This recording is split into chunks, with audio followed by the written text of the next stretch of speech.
Ito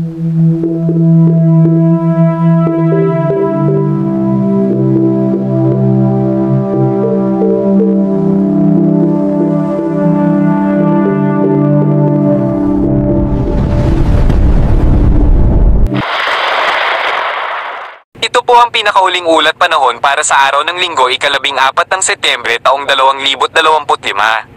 Ang low pressure area na kasalukuyan nating binabantayan ay matatagpuan sa Polillo Islands.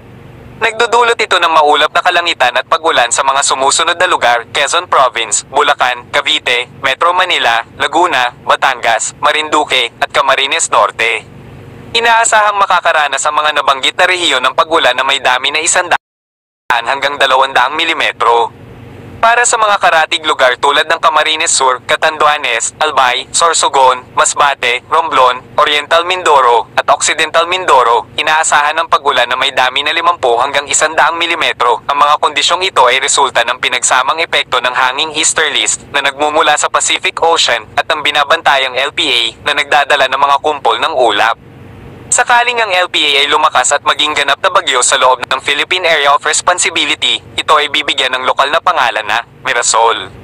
Samantala, ang LPA na dating namataan sa kanlurang bahagi ng Palawan ay tuluyan ng naluso at ang hanging habagat na lamang ang nakakaapekto sa nasabing rehiyon. Batay sa aming pagtataya, habang papalabas ang kasalukuyang LPA, may panibagong sistema na namumuo sa silangang bahagi ng ating bansa. Pinapayuhan ng publiko na paghandaan ang posibleng paglakas nito bilang isang bagyo.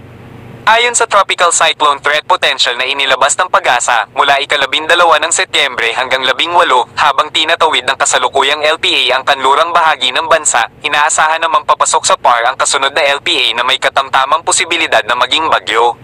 Pagdating naman ng ika-19 ng Setyembre hanggang 25 habang nasa kanlurang bahagi na ang unang LPA, isang bagong LPA ang inaasahang mabubuo at lalapit o tatawid sa bansa.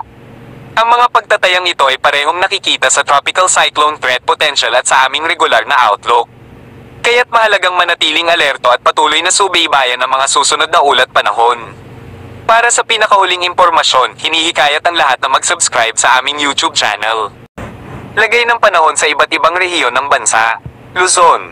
Inaasahan pa rin ang maulap na papawirin at kalat-kalat na pag-ulan sa Luzon, partikular sa mga lugar ng Polillo Islands, Quezon Province, Laguna, Cavite, Batangas, Camarines Norte, Camarines Sur, Catanduanes, Albay, Sorsogon, Masbate, Romblon, Marinduque, Oriental Mindoro, Occidental Mindoro, at Palawan. Ito ay bunsod ng pinagsamang epekto ng hanging easterlies at low pressure area. Sa nalalabing bahagi ng Luzon, lalo na sa Hilagang Luzon, inaasahan ngayong umaga ang maulap na papawirin at kalat-kalat na pag-ulan sa Pangasinan, Nueva Ecija, Tarlac, Zambales, Pampanga, Bulacan, at Bataan. Ang mga nabanggit na lugar ay makakaranas ng bahagyang maulap na papawirin sa umaga na may kalat-kalat na pag-ulan. Samantala, ang nalalabing bahagi ay inaasahang magkakaroon ng maaliwalas na panahon sa umaga na maaaring umabot sa 32 degrees Celsius ang temperatura. Pagsapit ng hapon, asahan ng maulap na papawirin at kalat-kalat na pag-ulan sa Ilocos Region, Nueva Vizcaya, Quirino, Benguet, Ifugao, Isabela, Kalinga, Abra, Apayao, Cagayan Valley Region, Babuyan Group of Islands, at Batanes area. Ito ay dahil sa pinagsamang epekto ng hanging easterlies at ng patawid na low pressure area na huling namataan sa Polillo Islands at Quezon Province. Visayas. Inaasahan ng maulap na papawirin sa buong Visayas dahil sa paghila ng low pressure area ng hanging nanggagaling sa kanluran at silangang bahagi ng bansa. Ito ay nagdudulot ng mga localized thunderstorm na nagreresulta sa maulap na papawirin at kalat-kalat na pag-ulan, lalo na sa hapon at gabi. Pinag-iingat ang mga residente sa Aklan, Antique, Iloilo, Guimaras, Capiz, Negros Occidental, Negros Oriental, Cebu, Siquijor, Bohol, Biliran, Leyte, Samar, Eastern Samar, at Northern Samar sa mga maulap na papawirin at kalat-kalat na pag-ulan na kung minsan ay katamtaman hanggang sa malakas na maaaring magdulot ng pagbaha sa mga mabababang lugar at pagguho ng lupa sa mga mabubundok na lugar. Mindanao. Mataas pa rin ang tsansa ng mga pag-ulan, lalo na sa Zamboanga del Norte, Misamis Occidental, Zamboanga del Sur, Basilan, Sulu, Tawi-Tawi, Lanao del Norte, Misamis Oriental, Bukidnon, Agusan del Norte, at Surigao del Norte dahil sa epekto ng paghila ng LPA sa hanging habagat at easterlies. Ang mga nalalabing bahagi ng Mindanao ay inaasahang bahagyang makakaranas ng pagsikat ng araw sa umaga na may mga kolapan pa rin. Mataas ang tsansa ng pagbuhos ng pag-ulan pagsapit ng hapon at gabi sa Autonomous Region in Muslim Mindanao, Soxargen, at Davao Region. Palawan. Dahil sa epekto ng hanging habagat, inaasahan ng maulap na papawirin at kalat-kalat na pag-ulan sa Timog Palawan.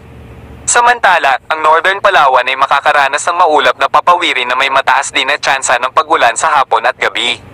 Karagatan. Sa kasalukuyan, wala pa ring nakataas na gale warning sa kahit anong baybayin ng ating karagatan, ngunit pinapayuhan ng iba yung pag-iingat sa mga nais pumalaot. Dumako naman tayo sa ating partner para sa mga karagdagang impormasyon sa loob ng ating bansa. Ito naman po ang ating aasahan na pag-ulan sa loob po ng 24 oras. Asahan po ang 50 to 100 millimeters of rainfall dito sa may Quezon, pati na rin sa Marinduque, Camarines Norte, Camarines Sur, pati na rin sa Albay at sa may Catanduanes area. So 50 to 100 millimeters of rainfall ay katumbas po yan ng 4 hanggang 8 timba ng tubig na ibinuhos sa isang square meter area sa loob po ng 24 oras. So kung kayo po ay nasa ilog o mga bulubunduking lugar, pati na rin yung mga nasa urbanized areas or mga low-lying areas, ay mag-ingat sa mga tsansa ng mga pagbaha at pagguho ng lupa, kaya't maghanda po yung ating mga kababayan dyan. Para naman po sa ating magiging lagay ng panahon sa Luzon, asahan nga po sa Metro Manila, Central Luzon, pati na rin sa may Southern Luzon area, sa may Calabarzon at sa Mimaropa, ang makulimlim na panahon na may kalat-kalat na pag-ulan, pagkulog at pagkidlat dahil po sa papalapit po na LPA na posibleng mag-traverse o mag-cross dito sa may Southern Luzon area.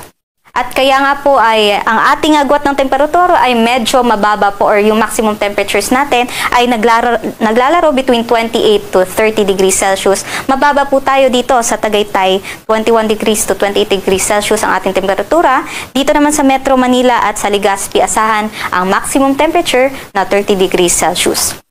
Sa nalalabing bahagi naman ng Luzon, magiging maliwalas sa umaga, kaya't magiging mataas po yung ating maximum temperatures na naglalaro between 32 to 33 degrees Celsius sa extreme northern Luzon. Dito man sa may Baguio area, asahan natin ang agwat na temperatura na 16 to 23 degrees Celsius.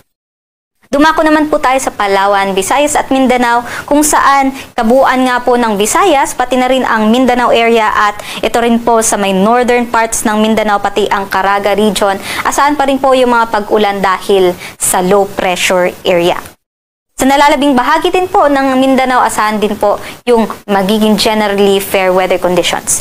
Ito po yung ating mga agwat ng temperatura dito sa Palawan, Visayas at sa Mindanao. Para sa ating sea conditions, wala naman tayo nakataas na gale warning sa anumang baybaying dagat ng ating bansa, kaya't malaya makakapaglayag ang ating mga mandaragat. Pero ang ating sea conditions for mga pag-alon, posible pong maging katamtaman sa may eastern sections ng Central at sa Southern Luzon na maaaring umabot sa 1.2 to 1.8 meters. Pero sa nalalabing baybaying dagat naman natin, banayad hanggang sa katamtaman na pag-alon ang ating aasahan.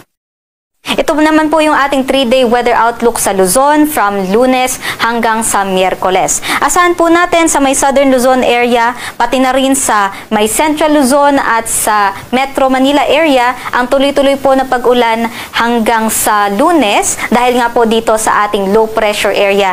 Kaya makulimlim pa rin po tayo hanggang Lunes, pero mas maganda na po yung ating weather conditions by Tuesday hanggang sa Wednesday, liban na lamang sa mga localized thunderstorms pagdating ng hapon o gabi. Sa may Northern Luzon area naman, kabilang ang Cordillera Administrative Region, asahan po natin ang magandang panahon liban sa mga thunderstorm activities sa hapon or sa gabi. Sa Visayas ay tuloy-tuloy po yung ating mga pag-ulan. Dito sa may Central at sa Eastern Visayas, asahan na by Tuesday ay magiging mas maaliwalas na din o generally fair weather ang ating panahon dahil lalayo na nga po ng ating bansa itong ating LPA. Pero sa may Western Visayas at Negros Island region ay kahit malayo na po yung ating LPA, ay manunumbalik naman ang southwest monsoon na magpapaulan sa may western sections po ng Visayas by Tuesday po yan. Pero magiging maliwalas naman po by Wednesday. Dito naman po sa may Mindanao, asahan po na habang papalayo ang LPA ay yung eastern sections naman po ng Mindanao ay magiging good naman po yung ating weather from Monday hanggang sa Wednesday po yan. Pero dito po sa may northern na Mindanao section ay pansin po natin na magiging maulap pa rin hanggang sa Monday, pero mag-improve na po yung ating weather conditions from Tuesday to Wednesday. Gayon din po dito sa may western sections ng Mindanao. Para sa Kalakhang, Maynila, ang araw ay lulubog mamayang 5:58 p.m. at ay sisikat ng 5:45 a.m.